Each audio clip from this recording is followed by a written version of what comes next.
ನಾನು ಹಣಕಾಸು ಸಚಿವನಾಗಿದ್ದಾಗ 5 ಪೈಸೆಯೂ ಕೇಳಿಲ್ಲ. ಗುತ್ತಿಗೆದಾರರ ಕಾರ್ಯಕ್ರಮದಲ್ಲಿ ಸಿಎಂ ಸಿದ್ದರಾಮಯ್ಯ ಆಡಿರುವಂತಹ ಮಾತಿದು. ಗುತ್ತಿಗೆದಾರರಿಗೆ ಎನ್ಒಸಿ ಕೊಡುವುದಕ್ಕೆ ನಾನು ಹಣವನ್ನ ಪಡೆದಿಲ್ಲ. ಇನ್ ಕೇಸ್ ಹಾಗೆ ಕೇಳಿದ್ದನ್ನ ಯಾರಾದರೂ ತೋರಿಸಿದ್ರೆ ರಾಜಕೀಯ ನಿವೃತ್ತಿಯನ್ನ ತೆಗೆದುಕೊಳ್ತೀನಿ ಅಂತ ಹೇಳಿ ಕಾರ್ಯಕ್ರಮದಲ್ಲಿ ಸಿಎಂ ಸಿದ್ದರಾಮಯ್ಯ ಸವಾಲ್ ಹಾಕಿದ್ದಾರೆ. ಭ್ರಷ್ಟಾಚಾರ ಇಲ್ಲ ಅಂತಲ್ಲ, ಹಂತ ಹಂತವಾಗಿ ಕಡಿಮೆ ಮಾಡಬೇಕು, ಸರ್ಕಾರದ ಜೊತೆಗೆ ಗುತ್ತಿಗೆದಾರರು ಕೈ ಜೋಡಿಸಬೇಕು ಅಂತ ಹೇಳಿ ಸಿಎಂ ಮನವಿ ಮಾಡಿಕೊಂಡಿದ್ದಾರೆ.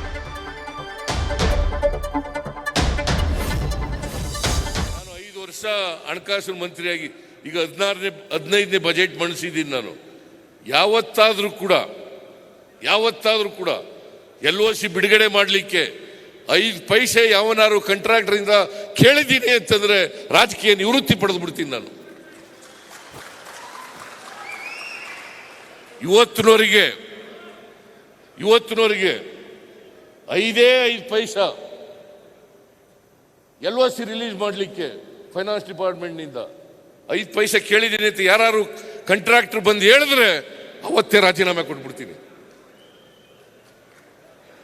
ಯಾಕಾಗಿದೆ ಅಂತಂದ್ರೆ ಭ್ರಷ್ಟಾಚಾರ ಜಾಸ್ತಿ ಆಗಿದೆ. ನಿಜ, ನಾನು ಭ್ರಷ್ಟಾಚಾರ ಇಲ್ಲ ಅಂತ ಹೇಳಕ್ ಹೋಗಲ್ಲ. ಭ್ರಷ್ಟಾಚಾರ ಒಮ್ಮೆಲೇ ಹೋಗೋದಿಲ್ಲ, ಹಂತ ಹಂತವಾಗಿ ಕಡಿಮೆ ಮಾಡಬೇಕಾಗ್ತದೆ.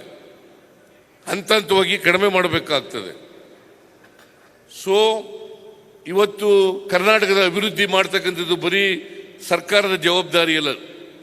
ನಾವೆಲ್ಲ ಕೈ ಜೋಡಿಸಿದ್ರೇನೆ ರಾಜ್ಯದ ಅಭಿವೃದ್ಧಿ ಮಾಡಲಿಕ್ಕೆ ಸಾಧ್ಯ ಆಗ್ತದೆ ಅಲ್ವಾ. ನ್ಯೂಸ್ ಫಸ್ಟ್, ನಿರ್ಭೀತಿಯಿಂದ ನಿಮ್ಮ ಪರವಾಗಿ.